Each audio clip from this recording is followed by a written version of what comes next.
Hai, bersama saya Sam di Film, dan ini dia alur cerita film The Last Duel. Sebelum masuk ke filmnya, bantu kami untuk mencapai 1000 subscriber pertama kami dengan cara klik tombol subscribe.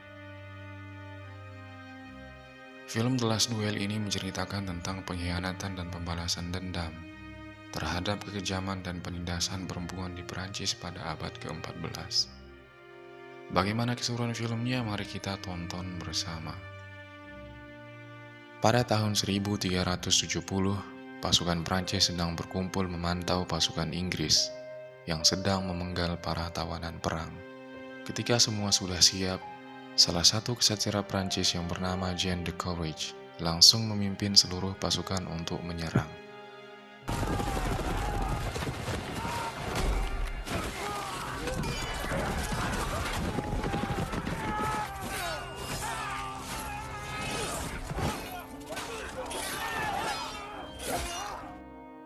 Beberapa waktu kemudian, setelah kembali dari medan perang, di kastil, Jean didatangi oleh sahabat baiknya bernama Jacques Le Gris. Jacques Le Gris ini adalah orang kepercayaan salah satu anggota keluarga kerajaan Perancis yang bernama Pierre. Pierre mengutus Le Gris ke sana untuk menagih uang pajak. Tapi sayangnya kondisi keuangan keluarga Jean sekarang sedang terpuruk.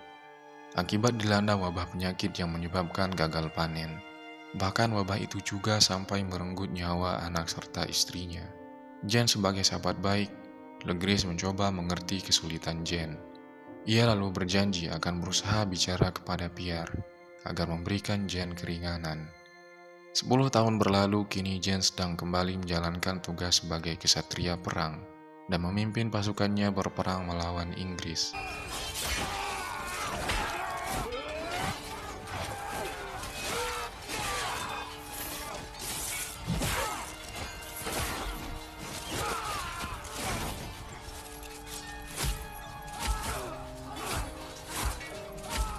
Pasukan Jean berhasil memenangkan peperangan. Saat kembali ke Prancis, semua orang menyambut kepulangan mereka. Dengan penuh kegembiraan, pesta perayaan pun diadakan hingga malam hari. Di tengah pesta, datanglah seorang bangsawan yang bernama Robert, serta putrinya yang bernama Margaret. Robert lalu menjelaskan maksud kedatangannya ke sana, yaitu dia berniat menjodohkan putrinya dengan Jean. Bila mereka nanti menikah, maka kedua belah pihak akan diuntungkan. Robert bisa membantu keuangan keluarga Jean yang sedang terpuruk, sementara Robert sendiri juga akan diuntungkan, karena status bangsawan keluarganya yang bisa tetap terjaga. Jika menikahkan Margaret dengan Jean yang sama-sama berasal dari keluarga bangsawan, bahkan selain bangsawan, Jean juga adalah seorang ksatria perang. Jean pun menyetujui perjodohannya tersebut. Dari pandangan pertama, dia memang sudah jatuh cinta dengan wajah cantik Margaret.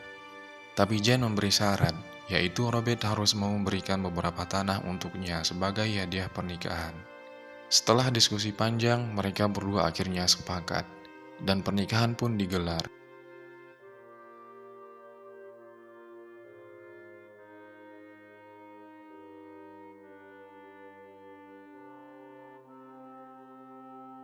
Namun ternyata selama ini Robert memiliki hutang pajak cukup besar kepada pihak kerajaan. Pierre kemudian mengutus Le Gris pergi mengambil paksa beberapa tanah Robert untuk melunasi hutang-hutangnya, termasuk tanah Robert yang dijadikan hadiah pernikahan Jean. Waktu mendengar kabar tersebut, Jean begitu marah. Dia tak menyangka sahabatnya sendiri tega mengambil tanah hadiah pernikahannya. Tapi di sisi lain, Jean juga tahu Le Gris hanya menjalankan perintah Pierre. Jean lalu mengajukan surat permohonan langsung kepada Raja Perancis untuk menegur Pierre agar tak semena-mena dan agar tanahnya dikembalikan. Namun sayang permohonannya ditolak.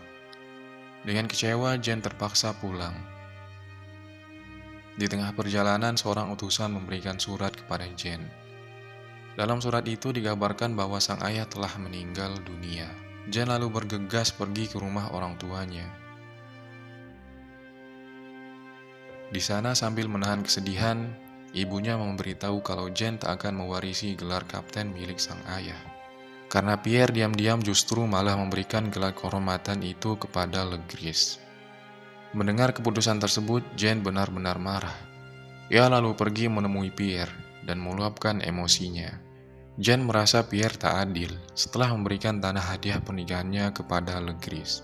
Kini Pierre juga dengan semena-mena memberikan gelar warisan ayahnya kepada orang lain. Padahal Jane sudah menunggu puluhan tahun untuk mewarisi gelar itu. Hubungan persahabatan Jane dan Legris pun hancur. Sambil emosi, Jane menyebut Legris sebagai penjilat. Mendengar protes dari kesatria yang selama ini selalu setia melayani Raja Prancis itu, Pierre justru malah mentertawakan Jane di hadapan para tamunya. Dengan kecewa, Jane pun pergi dari sana. 1 tahun berlalu, terlihat Jane dan Margaret sampai saat ini masih juga belum dikaruniai seorang anak. Waktu sedang memeriksa kondisi kuda-kudanya, secara mendadak Margaret datang memberitahu kalau mereka diundang untuk menghadiri acara pesta perayaan kelahiran anak pertama salah satu temannya. Awalnya Jane menolak, karena dia yakin Legris pasti akan ada di sana. Karena ingin membuat Margaret senang, Jane lalu memutuskan untuk melupakan perselisihannya dengan Legris. Keesokan harinya ketika di pesta, Legris melihat mantan sahabatnya datang. Legris pun langsung menghampirinya. Mereka berdua pun berbaikan dan berjanji melupakan semua masalah mereka di masa lalu. Jane kemudian memperkenalkan istrinya. Melihat kecantikan Margaret, Legris diam-diam jatuh hati pada pandangan pertama. Bahkan sepanjang pesta, Legris terus-menerus memandang Margaret dari kejauhan. Beberapa hari kemudian, Jane mendapatkan tugas untuk pergi ke medan perang melawan Inggris selama 3 bulan. Dengan berat hati, Jane terpaksa meninggalkan keluarganya. Di medan perang, waktu para pasukan Jane sedang beristirahat, tiba-tiba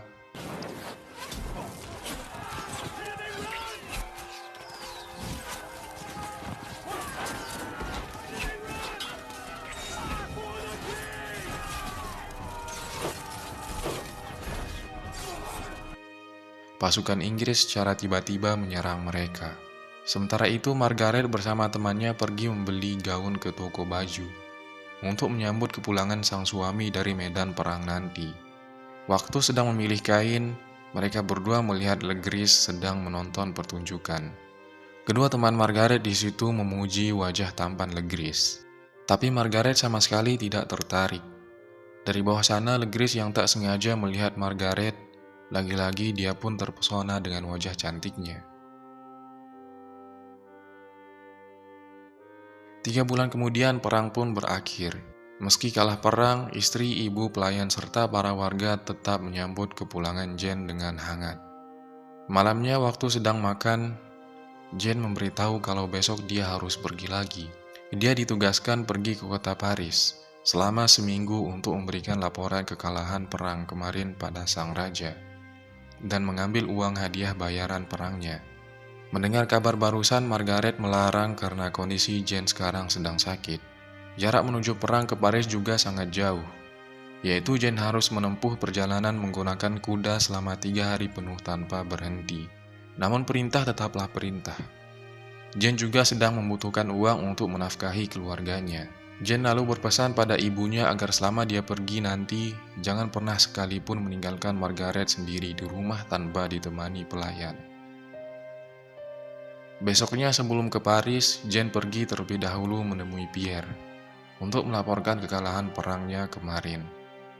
Mendengar laporan Jane, bukannya simpati karena banyak prajurit Prancis gugur, Pierre, Jack, serta seluruh orang di ruangan tersebut justru menertawakan Jane. Jane yang tak terima dirinya ditertawakan pun memarahi semua orang di sana dan mengatakan kepada mereka yang bisanya hanya duduk manis menikmati makanan sambil saling menjilat satu sama lain agar tetap bisa hidup enak tanpa pernah merasakan langsung bagaimana perihnya kondisi di medan perang. Mendengar hal tersebut, seketika semua orang di sana terdiam. Jane lalu pergi melanjutkan perjalanannya menuju ke Paris. 3 hari kemudian sampailah Jane di Paris. Setelah membuat laporan dan menerima bayaran sebanyak 300 koin emas, Jane harus kembali menempuh perjalanan berhari-hari lagi untuk sampai ke rumahnya. Sementara di rumah, ibu Jane memberitahu Margaret kalau dia bersama seluruh pelayan akan pergi selama beberapa hari karena ada urusan penting.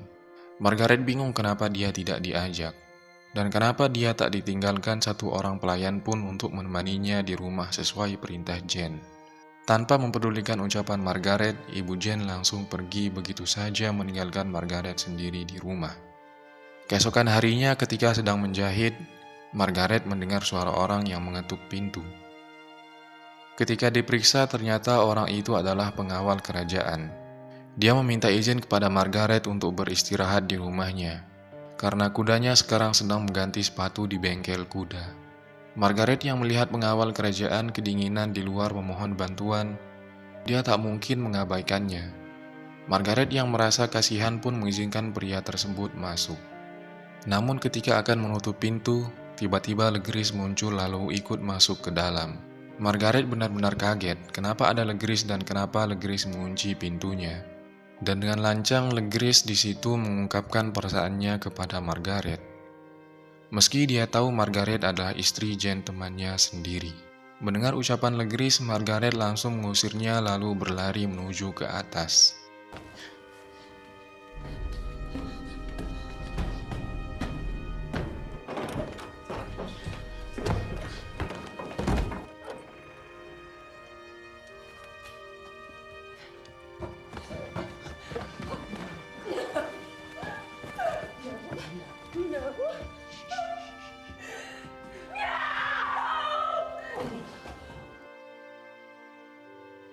Margaret diperkosa di saat suaminya sedang berjuang mencari nafkah untuk keluarganya.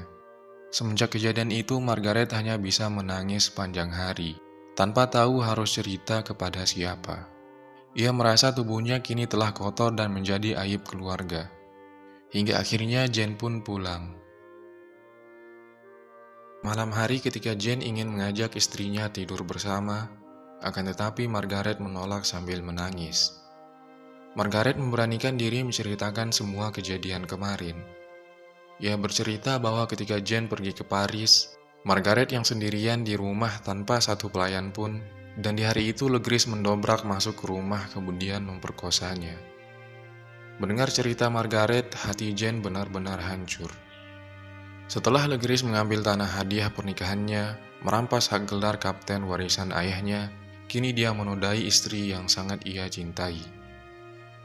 Jane pun marah di hadapan sang istri, dan dia mengatakan kalau dia bersumpah akan membalas perbuatan Legris, meski harus mempertaruhkan nyawanya. Keesokan harinya Jane mengumpulkan para bangsawan. Jane tahu kalau dia mengadu kepada Pierre, Pierre pasti akan membela Legris, karena Legris adalah orang kepercayaannya. Maka dari itu Jane meminta mereka semua untuk membantu mengadukan masalah ini kepada Raja Prancis langsung. Berita tentang Legris yang telah memperkosa Margaret pun tersebar ke seluruh penjuru Prancis, termasuk ke telinga Pierre. Seperti dugaan bukannya menghukum Legris, Pierre justru malah membantunya. Pierre kemudian membuat persidangan agar nama Legris kembali bersih. Ia mengatakan kepada orang-orang kalau tuduhan pemerkosaan ini adalah fitnah tanpa bukti.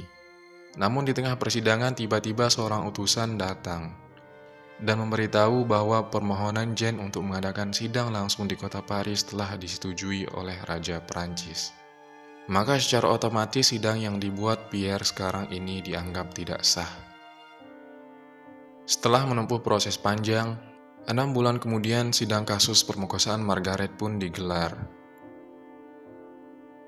Dalam persidangan, Legris menyangkal semua tuduhan perkosaan yang ditujukan kepadanya. Ia bahkan mengarang cerita seolah-olah dia adalah korban. Legris mengatakan kalau Margaret dan Jane pasti bekerja sama untuk memfitnahnya, karena dendam gelar Kapten Kehormatan milik ayah Jane diberikan kepadanya. Semua kebohongan Legris itu pun membuat amarah Jane meledak. Jane lalu meminta izin kepada sang raja untuk mengadakan duel 1 lawan 1 sampai mati. Jane berkata lewat duel tersebut Tuhan pasti akan menunjukkan kebenaran sesungguhnya. Bila Legris mati, maka itu artinya semua cerita Margaret selama ini benar. Tapi jika Jane yang mati, maka tuduhan istrinya tidaklah benar. Kalau memang Legris mengaku difitnah, dia tidak perlu takut. Tuhan pasti akan menyelamatkan nyawanya.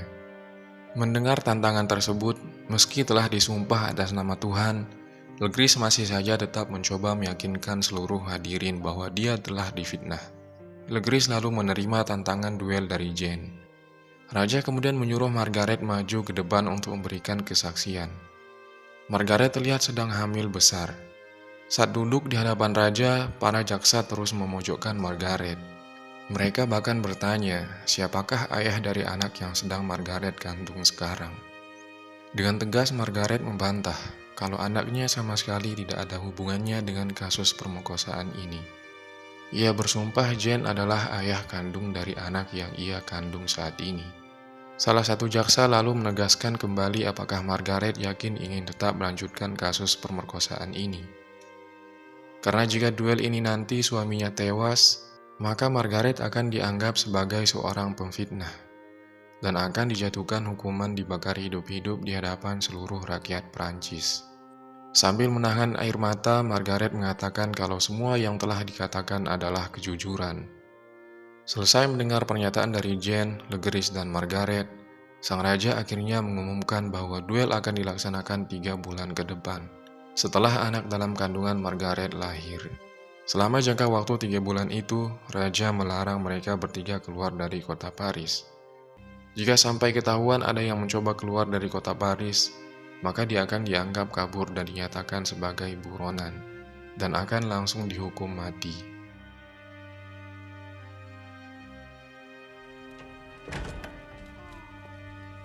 I'm ready.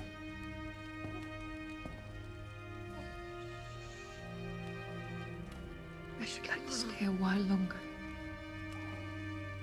I may not live to see him grow. Faith, Marguerite.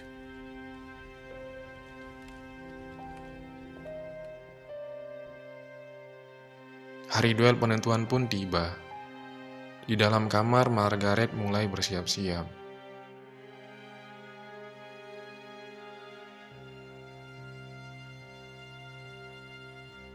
Sementara di sisi lain, Jane dan Legris juga bersiap memakai baju zirah mereka masing-masing.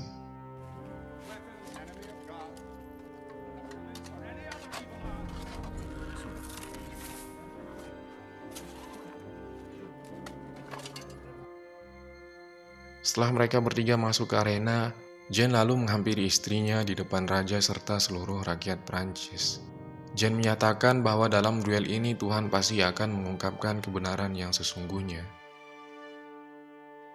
Meski sudah tak bisa dibatalkan, para jaksa kerajaan sekali lagi mencoba bertanya kepada Margaret, apakah cerita tentang pemerkosaannya selama ini benar? Dengan penuh keteguhan, hati Margaret kembali meyakinkan kalau dia berkata jujur. Kemudian ketika semua siap, duel pun dimulai.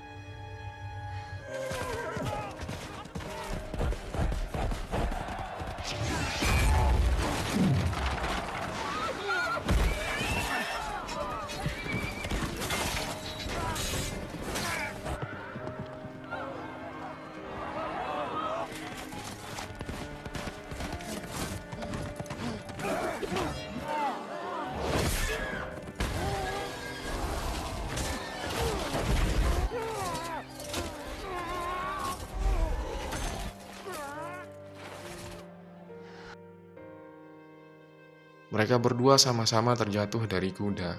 Waktu melihat kaki Legris terjepit kudanya sendiri, Jane tak menyia-nyiakan kesempatan ini.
Jane terpojok. Tusukan Legris berusaha membuat darah mengalir deras dari pahanya. Sang raja yang terbawa suasana pun bahkan sampai berteriak agar Legris segera menghabisi Jane. Melihat kematian suaminya yang sudah di depan mata, Margaret sangat ketakutan. Akan tetapi,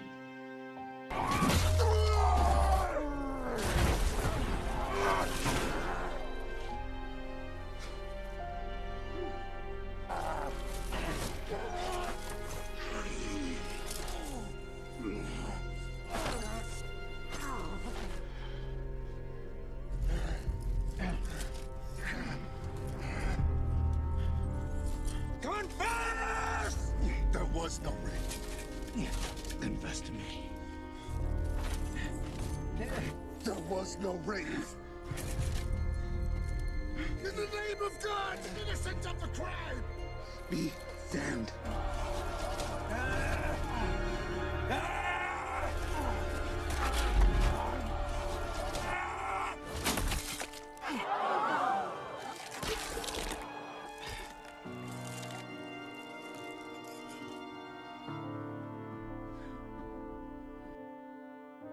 Legris akhirnya tewas. Tusukan Jane itu menembus kepalanya. Sambil menahan rasa sakit akibat luka-luka di sekujur tubuh dan darah yang masih mengalir dari pahanya, Jane bergegas menjemput Margaret. Dengan gembira dia menunjukkan kepada seluruh orang di sana bahwa kebenaran pasti akan menang. Semua orang pun bersorak untuk Jane. Sang kesatria perang Prancis itu berhasil mengembalikan kehormatan keluarganya. Dan film pun selesai. Kisah ini memberikan pelajaran kepada kita semua bahwa jangan mudah percaya kepada siapapun. Teman sejati bahkan keluarga sekalipun bisa saja mengancam keselamatan dan kebahagiaan. Jangan pernah tinggalkan seorang istri sendirian di rumah ketika kita ingin pergi merantau di tempat yang sangat jauh, karena kita tidak tahu apa yang akan terjadi setelah itu. Karena bisa saja orang yang kita kenal dekat selama ini adalah musuh kita yang sedang bersembunyi. Seperti dari kisah film ini. Semoga para penonton dapat mengambil nilai positif yang terkandung dalam film ini. Dan tetap berjuang untuk menjaga membela kebenaran dan kehormatan keluarga. Meski taruhannya adalah nyawa. Tetap semangat untuk berjuang dan berkorban demi mewujudkan kebahagiaan di dalam keluarga. Saya Sam dari A Film, sampai jumpa di film selanjutnya.